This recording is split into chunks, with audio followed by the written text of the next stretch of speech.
Au parking du marché de Bonamoussadi, l'une des fan zones située dans l'arrondissement des Douala 5e, l'atmosphère est électrique. Les supporters des Lions indomptables entonnent en chœur l'hymne national du Cameroun avant le début de la rencontre entre le Cameroun et l'Angola, comptant pour la 4e journée des qualifications de la Coupe du Monde 2026. Fort de la victoire du Cameroun 4-1 face au Cap-Vert, les fans des Lions indomptables se montrent optimistes pour un autre succès de Mabrice et ses poulains face aux Palancras Negras. J'aimerais vraiment sentir le grand lion rougir au stade de 2-1 par rapport en faveur au Cameroun. Moi, ce que j'attends du Cameroun, c'est que le Cameroun nous montre aujourd'hui encore, comme ils ont fait la dernière fois, qu'ils sont vraiment les lions.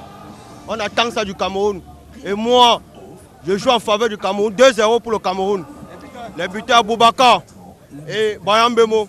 Il n'aura fallu que 12 minutes de jeu pour que Brian Mbeumo ouvre le score, bien servi par Christian Bassogok, titularisé dès le début par le technicien belge. But camerounais sur ce centre de Christian Bassogok. Malgré un jeu flamboyant sur le terrain, Vincent Abaka et ses coéquipiers n'ont pas réussi à améliorer ce score durant les 45 premières minutes. Ces Lions, je ne les reconnais plus parce que la dimension de jeu qu'ils font en ce moment est vraiment admirable. Et vous voyez, je ne portais jamais le maillot de Lyon.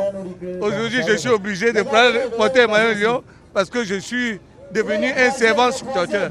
Nous félicitons déjà, n'est-ce pas, ce travail collectif qui est fait entre les joueurs et l'esprit d'engagement que les joueurs, n'est-ce pas, démontrent à suffisance pour cette première mi-temps. Une équipe offensive devrait marquer beaucoup de buts et nous espérons d'autres buts en deuxième mi-temps. Dès la reprise, l'Angola adopte une posture plus offensive. Ils sont récompensés à la 53e minute lorsqu'une déviation de Michael Gandegadji contre son camp permet à l'Angola d'égaliser.